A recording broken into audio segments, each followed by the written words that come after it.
was using $1 million dream as my finish, and I was $1 million champion, and this dreamy, slow music. I'm like, man, what the fuck? How do you walk to the ring with any kind of swagger to this? You know, and I was lost. You know, finally they wanted to redo my music because I turned into Stone Cold Steve Austin. And I just hit Jim Johnson with, hey man, I like Bulls on Parade. I like Bulls on Parade from Rage Against the Machine. So, you know, and if you listen to it once, twice, or didn't listen to it, and he came up with what he came up with, and the styling in there and the glass breaking, which wasn't part of that song. So I've always given him just the nth amount of credit because, and he made winners.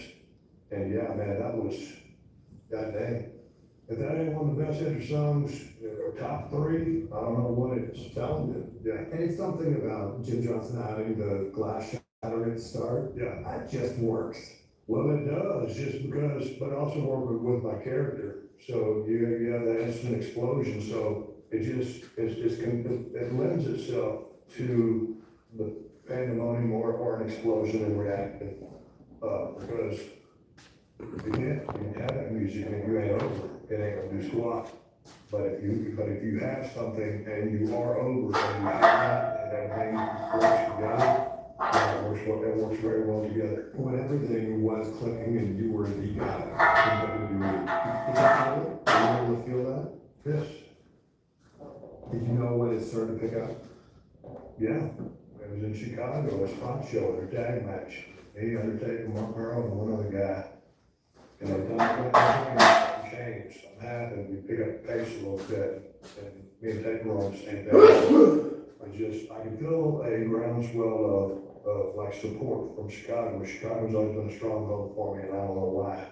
And of course, 13 happened in Chicago, and it's so prior to that, but for some reason, the Chicago crowd has always liked me, and that's what I started feeling it. Just in a house show, in a meaningless, you will, tag match, but I can feel, hey man, there's something going on here, something's changing, and something's, gathering speed and momentum. One of the greatest matches of all time is at WrestleMania 13, you and Bret Hart. Why were you guys able to make such magic together? Because Bret Hart's the best there is, the best there was, there ever will be. Bret, I love working with that guy. We just had instant chemistry. He was a student of the game and a student of the promotions, and he had seen what I was doing in WCW, Sting Steve Austin, and he knew his style and my style would work well together. And it did, just a trash talking heel that I was, and he was that steady, workaholic, working babyface, hardcore blue collar, if you will. Canada, wearing a paint, just two styles that work real well together. Yeah. Good morning, everybody. Because, Well, at least morning from Dallas, Fort Worth, Texas. Depending on where you're joining in from, this may not be morning for you. This might be afternoon. Could be evening. Could be could be night. I don't know. But thank you guys for jumping on. Doing an early session today because we got some things to do. Later on today, I'm taking my wife about an hour away to get her hair done. But I love her, so I'll do things I don't want to do. That's what we'll be doing later. And then I also got a local wrestling show that I did the booking for, I did the writing for. So we're going to go there, be a part of that. Should be a fun time. So we just got a busy day. We'll be out of the house all day. I want to get a chance to get a session in if I don't do it now. So we're going to do an early morning session here on the weekend. We're going to start on some chest press, incline chest press, working the upper part, primarily with the pec here. Then we'll move on to some triceps. Both of those need to be repaired on the right side after my injury. And then if we have some time, we'll hit some belted weight squats. But we'll see if we have time because we gotta start getting out of here in about an hour. So if you guys are watching, I appreciate it. Hit the like button. Don't forget to subscribe. We only need 2 more subscribers to hit our goal, our April goal of 550. So we're at 548 right now. So help us by subscribing. And if you wanna talk to me, Talk about whatever you want to talk about. Leave comments in the chats, and I'll respond between sets. But let's get started right now with some incline chest press. Sounds like it's raining out, so it's gonna be a little loud, you guys. Apologize for that.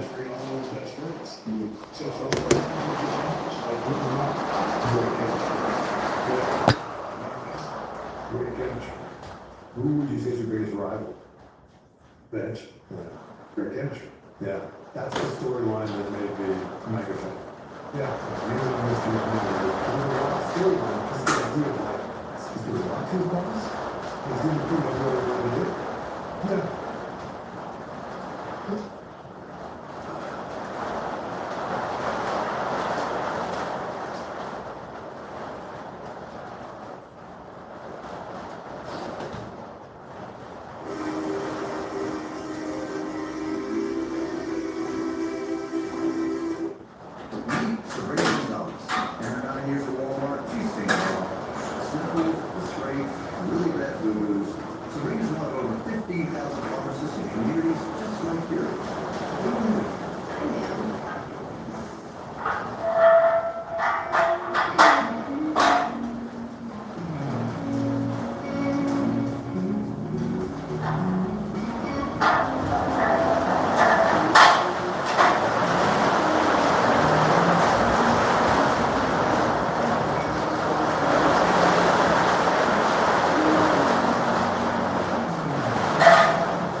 Comment when I finish with these drop sets. I'll respond back to you guys. Just give me a minute.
All right, let me just write down my numbers here and I'll respond back to those messages.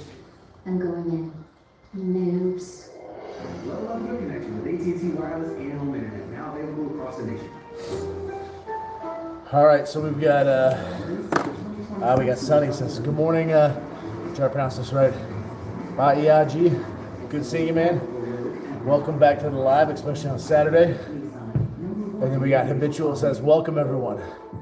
Please like, share, subscribe, and activate the notification bell to watch more enjoyable content. Thank you, Habitual. Appreciate that. Love having guys like you jump in and try to get everyone else wrangled together. Habitual, cool news. We have 548 subscribers on this channel. 2 more to go, and we hit our goal for April, which is 550. So good stuff. And then we got Sunny there. He's got that stopwatch going.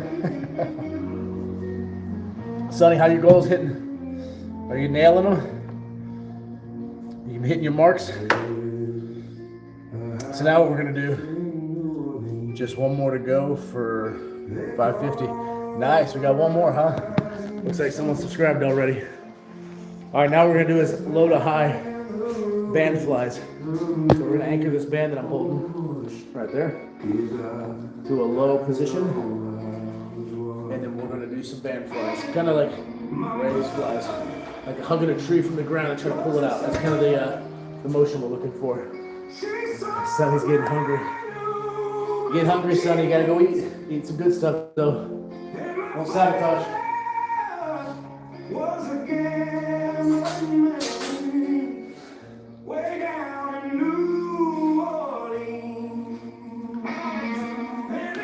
Well, I'm switching these handles out here so we can do these low to high band flies. Again, just kind of a comparison you can use if you're wanting to get the motion down correctly.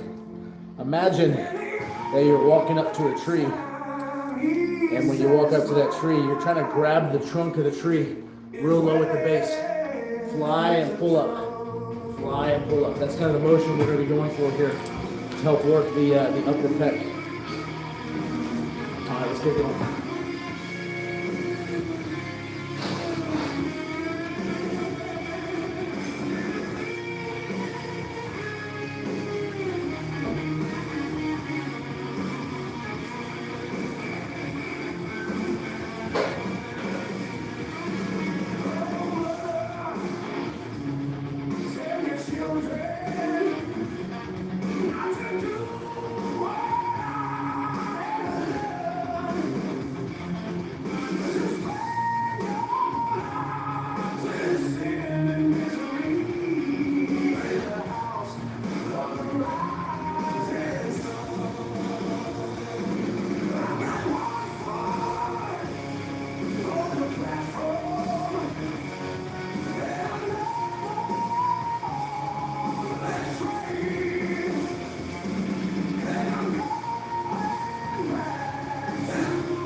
All right, 20. Got 20 reps. Good set. Now we're gonna move back to our drop sets. Which the drop sets, we're doing incline presses. Drop sets of 20-pound increments. So we're gonna start now at 125, drop to 105, drop to 85, drop to 65, drop to just the bar, which is 45. And we'll go on that cadence.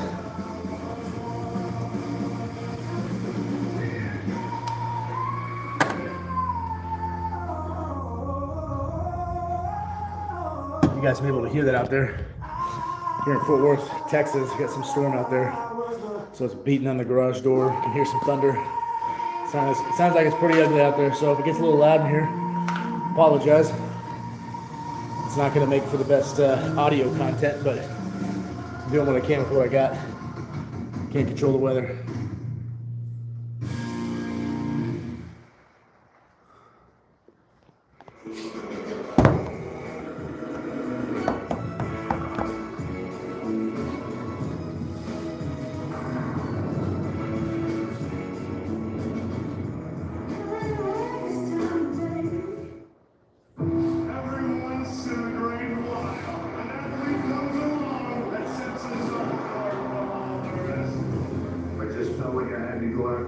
Different and entertaining on a whole nother level. I wouldn't have pissed on Shawn Michaels if he was on fire. But when he came back around, he was a changed human being. I know it's hard people about my dad. If you look at this generation, so many of them will say, I'm trying to influence Shawn Michaels.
All right.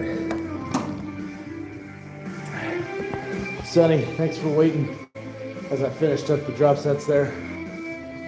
Sonny, you said, where's Boppy G at today? She is nighty-night. She's sleeping still. Need better sleep? We can help. Yeah, Baki G, my wife, for those of you who don't know the terminology, it's a little inside baseball with Sonny and I now.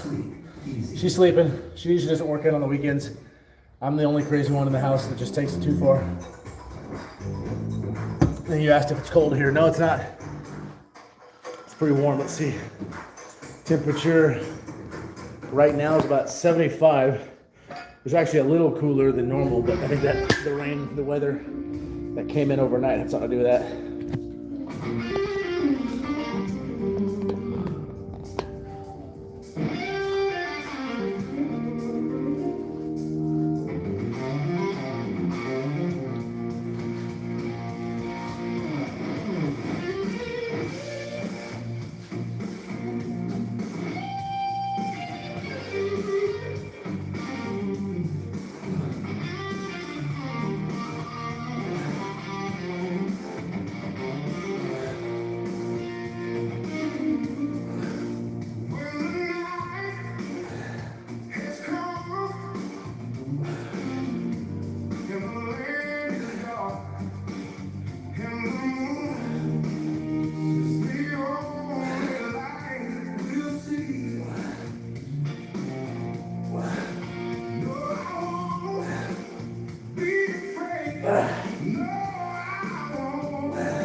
All right.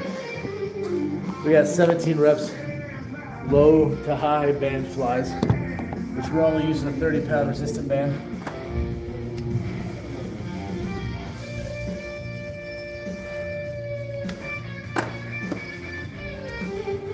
All right.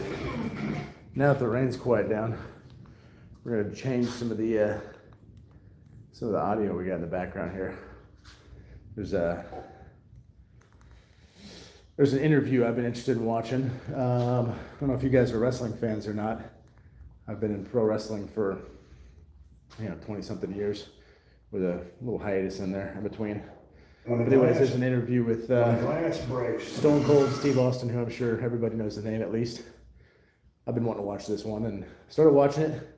And the storm really picked up against the garage door there, and I couldn't hear anything. So I changed it. But now that it seems to settle down, we're gonna watch it again. We're doing between sets here. Oh, well, I'm doing my sets here. If you guys are watching, appreciate you watching. Hit the like button. Be sure to subscribe. Help us out. Not a lot of activity on this live today, which is expected because it's a Saturday. But if you're on, thank you. I appreciate it. Hit the like button, subscribe. Help us get to 550 by the end of this month. We literally have one more person to go, one more subscriber to go, and then we're there. So help us out, get the rest of the way if you haven't subscribed, and then we'll set a new goal. You guys in the comment section, let me know what you think the new goal should be. 550 at the end of April is the goal now. I'm thinking try to get to 1,000 subscribers by the end of June is my thought, but I'm curious what y'all's thoughts are. All right, let me set back up. We got Autumn on. Hey, Autumn. Good to see you. Good to have you. I'm going to start another set here after I set up here in just a minute. Make sure you hit that like button while you're in here. Subscribe if you haven't subscribed. And feel free to keep the comments coming, and I'll respond between sets here. And then I turned into Stone Cold, or maybe even before that. But some of the guys that were really instrumental or helpful to me as I was trying to struggle a little bit when I first got there, and then trying to find my way. I've been studying Steve Austin, previously, and I had somewhat of an identity. If I had defined person, at least I knew who I was. And so, I went for a physical style, Black Michelangelo, Rene Goulet, Tony, skip that. A couple of those days, just Pat Patterson that come up to me and saying, Steve, you're going to get over because it's going to take you longer to get over than you're going It's going to take you longer to get over, but when you do, you'll stay over because this is who you are and your style will work. And so that ends up being what I was building. It was just a combination of things building and starting out to be that all those things compiled just kept gaining people's interest, and I started getting over and gaining attention of Vince, you know, enough to finally push it. And, you know, because when I first came in as a ringmaster, you know, it sucked, you know, and I had nowhere to go with it, and then the frustration level and coming up with a name, you know, we were, you know, going nowhere quickly, and when we came up with a name, we started going somewhere in town. What was your original history of become? We didn't know what it was gonna become, but it was based off, you know, a serial killer, they're gonna call it Richard Krispinski.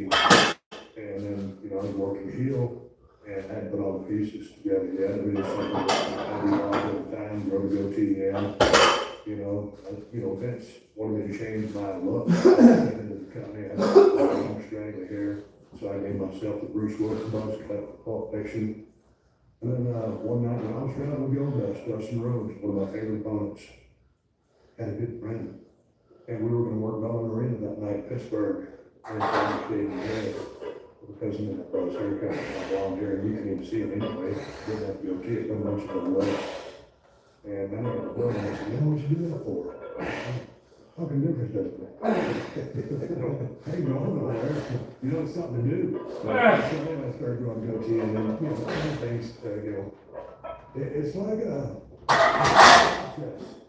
You know, I remember you just see guys or gals, and they got something. You just gotta find it. And so I had something.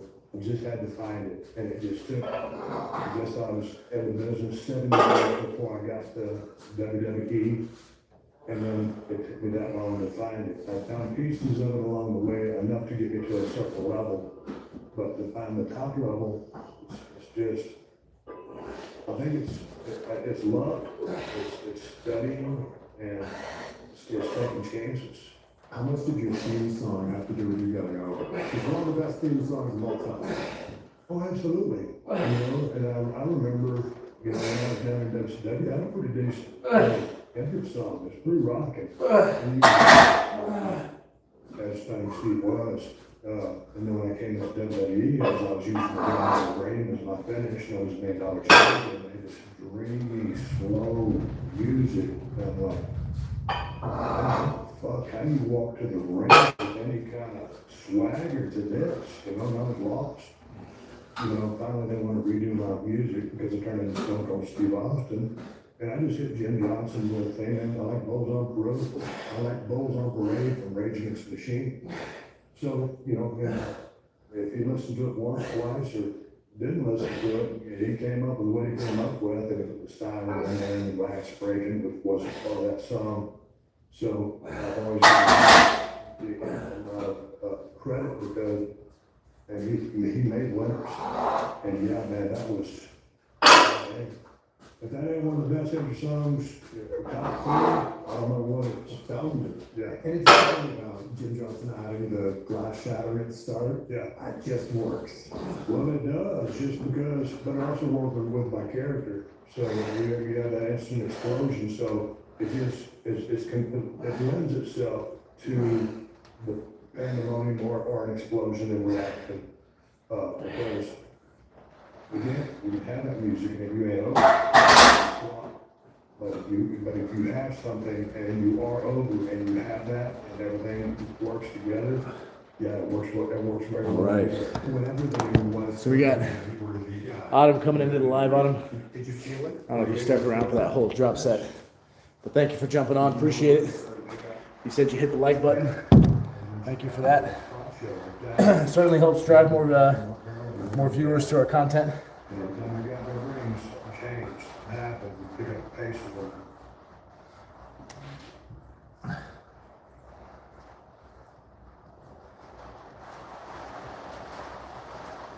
All right, so now what we've done is we've hit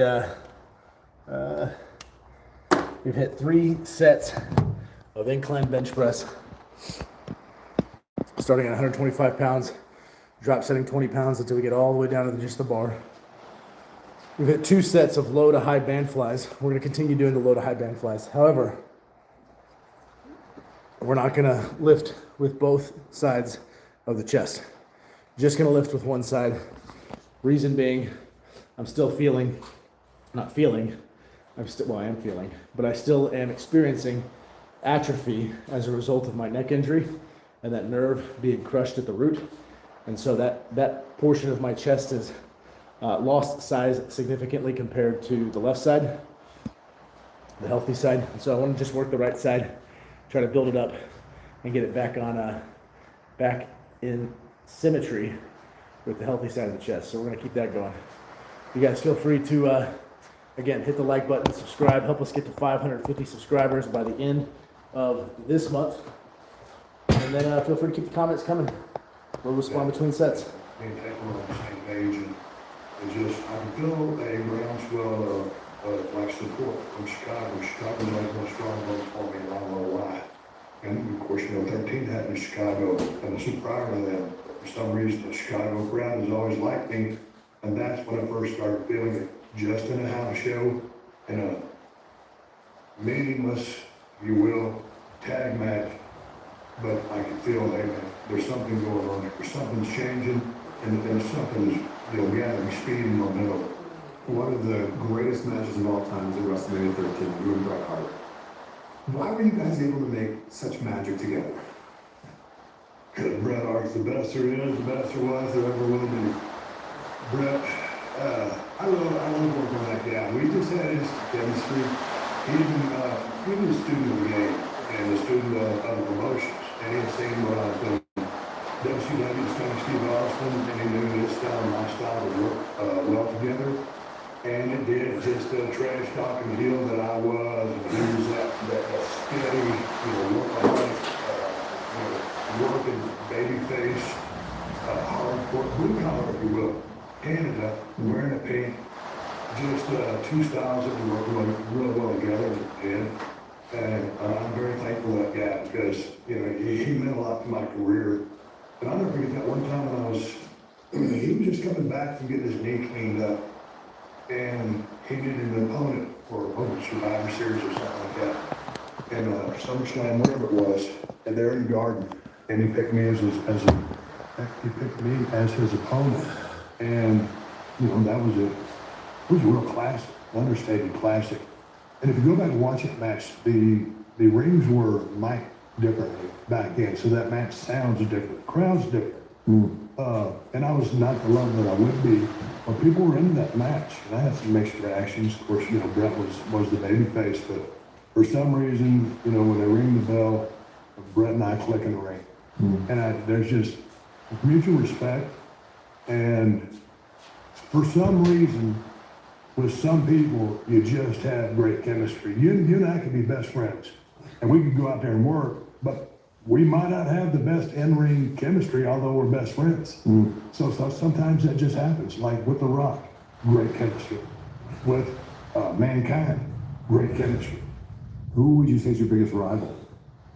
Vince, great chemistry. Yeah, that's the storyline that made me a mega fan. Yeah. You and Mr. McMahon was a wild storyline because the idea of he's doing what to his boss? He's doing the thing that everybody wanted to do. Yeah. How did that come together of the idea of you're working with the boss? I don't even remember. I just remember he was interviewing with me one time. He was talking about who was the president at the time. It was a sanction. Was it Gorilla? But I said on the interview, everybody knows you're the boss, Vince. And I think maybe that was when he woke up and said, "Hey, let's do this." I don't know. He was the mastermind. I don't know what he's doing now, but that was a feud that transcended the wrestling business. And even if you weren't like a wrestling fan per se, you were interested in being entertained, so you put on to see what this motherfucker from South Texas is terrorizing his boss from New York City, of course, Vince from North Carolina. But you know what I'm saying? He's the guy with all the money. All right, you guys are just now jumping on. What we're doing is we're working the upper chest right now. That's what we're targeting. We're doing low to high band flies. Now you'll notice I'm just doing it on one side. That is intentional. I've got a atrophy issue here from the nerve damage that resulted from my neck injury. However, if you're watching this and you're trying to follow along any of the exercises we're doing, to work the upper chest, you can do both sides. What I want you to imagine in order to get good technique is I want you to imagine you're walking up to a tree, like a big, round, thick tree. And then as you fly, you're grabbing at the base of the tree and you're trying to pull it out of the ground. Just like that. Pull the tree out of the ground. That's kind of the motion of the technique you want to go for.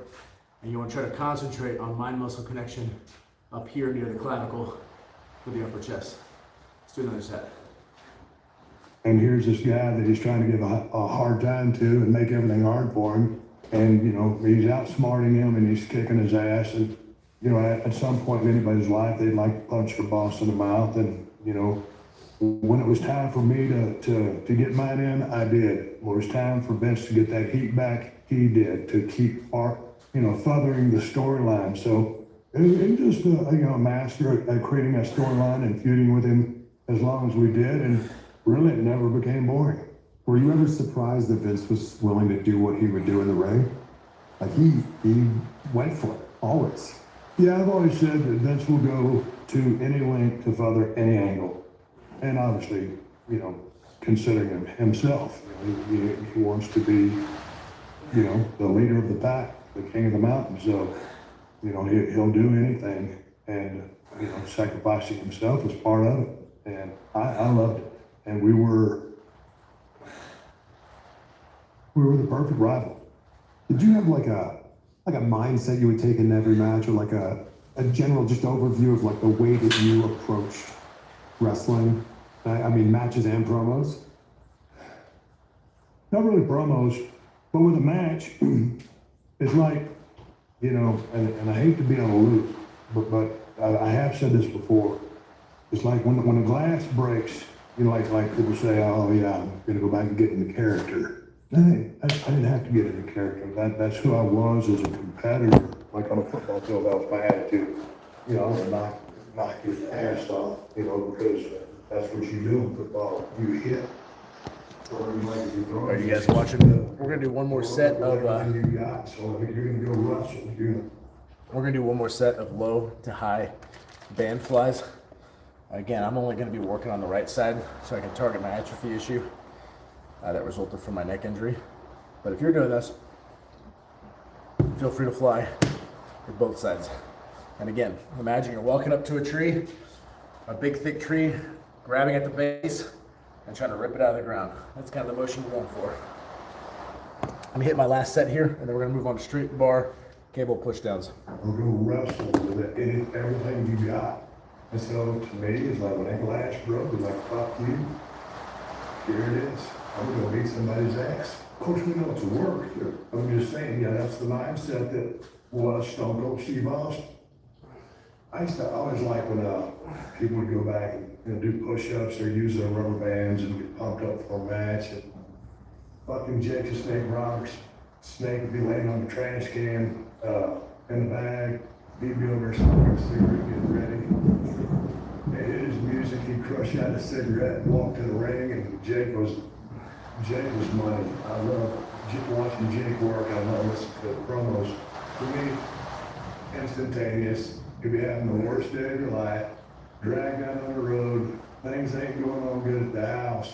But man, you either got 700 people out there, or 19,000 people out there in a building that are ready to fucking go. And they came to see you. You gotta put on a show. Were you very aware of what the line was that you could walk up to and not go over, not put yourself into trouble? Well, you have to be, because I mean, you'd be an idiot if you know, there's a lot worse words that I could have said that. All right, so now we're gonna work on our triceps. We'll start with cable straight bar push downs. We're gonna put 35 pounds on the cable machine, and we're gonna target both triceps at the same time. After about 3 sets of that, we're just gonna start targeting one. We'll move to just a regular single handle and just target the right side because of my atrophy issues. However, I'm expecting or suspecting most of you guys don't have the same atrophy issue. So whenever I drop to just one arm at a time, feel free to keep doing both arms. All right, let me get this set up and then we'll get going. You guys hit the like button while you're in here. Subscribe. We're trying to get to 550 subscribers by the end of this month. We should only need one more, and that'll get us to our goal And of course, we're going to set a new goal. So feel free to put in the comment section here what you think the new goal should be. I'm kind of thinking we aim for 1,000 subscribers by the end of June. But I'm curious what your feedback is. So hit the like button, subscribe, and feel free to put some comments in the chat. And would have gotten me canned fast. So yeah, you know there's a limit, but then you also know that you can push the limit. And, you know, like saying the words and the things that I was doing, and the middle fingers, you know, not everybody's gonna think just to start flipping people off, and or to even go that far out on a limb. I remember Dallas Page, a really good friend of mine, you know, he was doing the diamond cut sign, and boy, when he would hold up those diamonds, you know, everybody would do it with him. And Vince was watching that, and he goes, Steve, is there some kind of symbol, some kind of sign that you can hold up, you know, that other people can do with you rather than what you're doing? Man, it took me that long to answer the question. I said, no. Hey, well, fuck, we went out there and just kept flipping people off, and then that's my most, I don't really do appearances, but if I do, that's my number one request. Hey, man, can we do the double bird? Yeah, we can. And so, you know, I was willing to, God dang, you know, I hadn't pushed the limit, you know, down in USWA. You're there to learn. Mm-hmm. I mean, you're a sponge soaking up everything. It ain't your job to go out there and start pushing the envelope then, because you don't know shit. You can't push the envelope. You can't push what you don't know. You need to learn and get some base information before you can go. WCW, more work and push it a little bit, and then stylistically more from a character standpoint, stylistically and mechanically in the ring. When all of a sudden you start getting some character development skills and you go from 101 to 201 to the next level, that, you know, that's when you start, you know, pushing and feeling, okay, I have a little bit of a swell behind me. I can push more because I mean more. And so, you know, and if you try to push too fast, you're the guy that's the asshole and wants too much too soon. Man, I've been, you know, around for 7 years, and once I started feeling it, I went with it. And you could pull me back in or kind of try to talk with me, but you didn't have to push me any further out because I was going to go. But to go too far and just say things too stupid would be too crass, and you would be, you know, cutting your own self. You don't want to cut your own self because, you know, you're there for the upswing. Just like that, it's 2026. Happy New Year to you. The NFL playoffs are here. The Royal Rumble is right around the corner, and you can get in on all the action at MyBookie. It's not just sports. MyBookie hosts a party that never ends with a full-fledged casino. I mean, they've got everything from blackjack and roulette to video poker and slots. And if you're new to MyBookie, sign up now with my promo code CVV. You'll get a deposit boost. Shit, I don't know. $1,000. Bet smarter, win bigger, only at MyBookie. What was the first catchphrase that got over? Shit, I don't know. Austin 316 says I just whip your ass, and that's the bottom line, because Stone Cold said so, I guess. Where'd you come up with that's the bottom line? I didn't know what that meant until I heard you say it.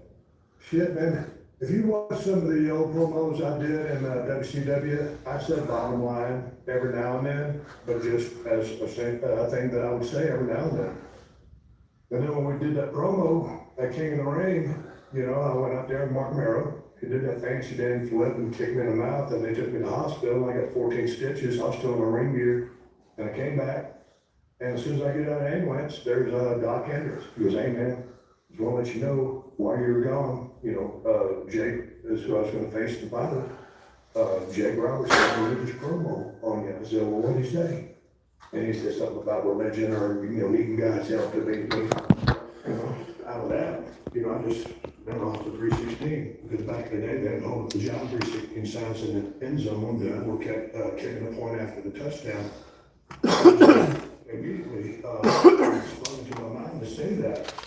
And I went out there, and that was an ad-lib promo. Man, I didn't make all that stuff. I didn't have time to. I was in a hospital. I didn't know what was going to happen. I get up, I'm walking to the ring with stitches in my mouth, and I shit out that promo. And then, you know, this was when Vince, it's kind of like an RF feed, because I could hear what he was saying. He was over by the ring, because he was announcing at that time. And I was like, oh, Vince is fixed to throw to the next match. And I'm talking to Doc Hendricks addressing this camera right here. And I said, man, I need a button on this promo. And I'd already said, Austin 316 says, I just whipped your ass, and the button needed to be something. And I just said, and that's the bottom line, because Stone Cold said so. Tired, and people didn't really know what to think. A couple of them kind of cheered as a mixed reaction. If anything, it was like, motherfucker, that was kind of stiff, but it stuck. But the reason for that second, thing was I needed a button to wrap up a promo, and that's all it was. Did you think that saying Austin 360 might be controversial at the time? Yeah, I did. Yeah, people, religious people, stuff like that, could consider it blasphemy. I remember walking through airports and I would get priests, stuff like that. You see, because they were wearing their stuff in the airport, they're wearing a gimmick. You never wear your gimmick, you don't wear Austin 316 shirts. And if anybody wore their t-shirt to the airport, that was dude, you're a mark. You can wear it shit in the building. Anyway, so I was signing autographs for pictures and stuff like that in the airports. I said, man, you ain't mad about Austin 316? Oh, Steve, it's okay. Yeah, but at the time, could it be construed as? Sure. Yeah, certainly, and it was myself. What's your favorite t-shirt design that's not Austin 316? All right, so I would imagine that's number we've been one. hitting these straight bar cable push downs. Had the weight up to about 45 pounds now. So now what I'm gonna do is drop the weight down to just 15 pounds. Maybe go a little lighter.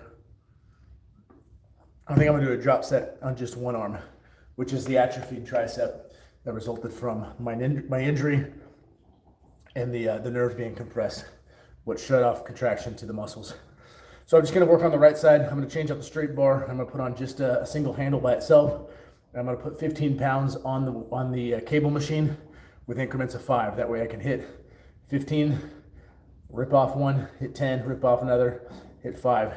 And then I'm gonna keep doing that for just a little bit. If you guys wanna do drop sets yourself, that's fine. Feel free to use and target both arms because you're probably not dealing with the injury like I am.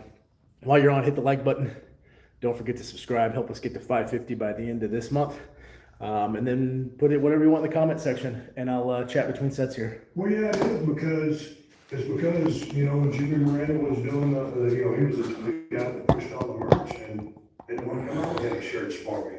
And then finally, I've told this story a bunch of times, and I'm trying to tell it again, but Jimmy comes up to me finally after they're pushing Vader, they're pushing Mick Foley, they're pushing Mark Merrow and Mark Henry coming out of the Olympics. Strongest guy in the world. And finally, Jimmy comes up to me and goes, Steve, office finally wants to do a t-shirt for you. You got any ideas? I'll never forget it. I was so frustrated because he makes some money on merch. I said, you goddamn right I do. I said, get a t-shirt, put on 316, put a skull on the back and carve out Stone Cold. He goes, that's your t-shirt. And so, sure enough, that's what I shirt. So, I love that shirt. Other favorite? Some of the ones that some of the licensees ended up coming up with, that hat skull, with my hat skull looks like kind of bluish, and then my face is on the other side. Just certain different variations. I didn't really dwell on them too much. You've driven so many different vehicles. Cement truck, beer truck, forklift, Zamboni. What was the most difficult one to drive? None of them were that bad. The one where I came in on the steaming truck and folded down all those little gates to fill up that Corvette was interesting because back in the day, they didn't have a piece of tape on the ground as a mark for me to hit. We were talking movies before we started rolling. So, you're hitting marks in movies. And so, I needed to hit this certain mark to make, the distance work out as those levers kept falling down for me to pull the lever to get that concrete spinning and roll down that ramp into that Corvette. So, live TV, that's Nassau Coliseum. And so, man, you damn sure don't want to screw up in Nassau Coliseum because they're going to let you know you screwed up. And so it just turned out perfectly. The last blew out on the passenger side. That was a money shot that we didn't expect to happen. It turned out to be gold. But I've always been kind of handy because of driving tractors and stuff when I was a kid. I could kind of understand the concept of driving things pretty easily. So I wouldn't think, I don't think that anything was particularly difficult. When you ran over the light stand with the Zamboni, I remember watching that and being like, this thing's gonna stop. Like, it's not gonna be able to keep going. Man, you know, and I wouldn't think about the time when I saw that I was about to hit that, I was like, well, that's be good carnage. And because, you know, you're going full speed, they got aspiration, I go out there, and that's kind of like that's like a hydrostatic thing, the way that thing moves forward. And I remember, if you remember that, I bumped the ring, you know, pretty snug, so I moved it back about 6-12 inches for the effect, and then jumped off the clothesline bench. That was fun. And I was actually concerned that I was gonna break the Zamboni because the Zamboni guy did that for a living, and I didn't want to fuck up his ride so that his brother could make a living anymore. I was actually trying to baby the thing, but then once I came out of there, I said, oh man, we're gonna go to town on this. I don't imagine you were able to practice the beer truck. Like, you weren't able to like spray the hose and make sure it worked. No, How did you know it was gonna go off as well as it did? I didn't. You know, that's why, you know, like when things go bad, you better, you know, if you don't have plan B, just ad lib. And I'm good at ad libbing. And so we was able to pull that off. And I don't even know how they rigged this up, but like the first 30 gallons were beer because it had to be because we were spraying beer. And that first, those first rows, it kind of got sprayed with a lot of that. You see the foam, but that's real beer, and then it turned to water. And I don't know how they rigged that up, but they did. And I think I was riding shotgun on that. And then the fireman drove that in, but it's just one of those things. And then climbing up on the truck was an ad lib and pulling all that off. So you just go out there and do things, you let things happen. I find it best, you know, when you go out there and you just have a few things to remember. You've got it all mapped out, and then you're trying to follow the map, and you don't feel as free. You know, you're not thinking, you're just going according to the memory. But, you know, if you're just responding to, you know, whatever's going on and soaking everything in, you can look around and say, God damn, it'd be good if I did this, or I don't know if you did that one time when Taker had that symbol in there, what it was cross. It was laying against the rope. I got over there and started sleeping on it. And, you know, that wasn't part of the plan. It was just like, hey man, what can I do to use that and make it entertaining? So that's what I'd always do. Just, you know, like talking to the people after the shows. You know, that Christian book lady down there in Nashville, you know, I was asking people, hey, what do you do for a living? Of course, I'd talk shit to them and rag them. But that's the way. What do you do? She goes, I work for a Christian publishing company. And there's one thing I can't stand when you do blast this lady who works for a religious publishing company. I just shit can the mic and everybody popped. Because I couldn't rag her for the obvious reasons, and people got it. So stuff like that. It's fun to ad lib and not go to a planned course. Is that how you planned out your promos? Just like bullet points? Man, a lot of those are kind of off the cuff. I gotta say that I remember when I came back from my neck surgery and they handed me a piece of paper. I said, what the fuck is this? This is what we want you to say. And I was like, I've never used a piece of paper to say anything in my life. I've been making my own shit up. But that was a new system. And then I remember every now and then we would go in there and someone would come up to me because I was working with Vince. And he'd say, hey man, Vince wants to go to a promo with you. I said, man, right now? Well, yeah. So I go in there and I'll say, good, I gave him a piece of paper. Vince had his paper. Vince, I am going to tear you limb from limb. We got one more set, guys. And then we got to end the live. Right there. Got things I got to do God today. damn it, Steve. He goes, what do you like it we did out there? I said, fuck, I'm going to give it to you. Well, I'm going to give it to you, you know, out there, but I'm not going to do it here. You know, because then I would put me in the box. And then I didn't want to memorize the thing anyway, so I didn't like to do that. But there was not a whole lot of, there was that, and you know, like that Cena, who's tremendous on microphone, has his own style, and he can take now probably, of course, you haven't seen it. He can take just anything they say, hey, could you just get this point across? And he can go get it across in his fashion. And he's one of the greatest talkers ever. So I didn't really put a whole lot of thought into it. Certainly I did, but it wasn't from a standpoint of trying to build to anything. It was just, a freeform trash talking style. Speaking of promos and catchphrases, I can't believe 20 plus years later, people are still saying that. Yeah, there are a lot of people wish I wouldn't have done that. But it just turned into something to do, because when I turned heel, nobody wanted me to turn heel, but I was just set on turning heel because I always liked working heel so much. So that was your call? Yeah, and I wish Vince would have shot me down, or I wish, I felt it in the ring at night. I should have just said, hey man, we're changing this. I should watch the stunner. I should have just stunned his ass and never went down that road. But, as a means to an end, I was leaving Christian a voicemail, kept saying and I just turned it into this thing and to berate somebody, to belittle somebody as a heel. And so I use that. All right, guys, that's it for the day. I appreciate you joining me. It's a Saturday. You guys probably got better things to do for your Saturday. Some of you guys got on here, commented with me. You hit the like button while you're in. I think we even got 1 subscriber. So thank you guys for taking the time early in the morning on a Saturday, assuming you're in the same time zone or close to the same time zone I am. We'll do this again likely at some point tomorrow. I'm not sure exactly what time. I know we'll be getting home late tonight, doing what we've got to do. And so gonna probably sleep in a little bit and we'll get on at some point. You guys go watch the content that we send out. We'll continue to push out funny content, motivational content that has to do with fitness and our family throughout the weekend. So I hope you guys enjoy it. We'll see you next time.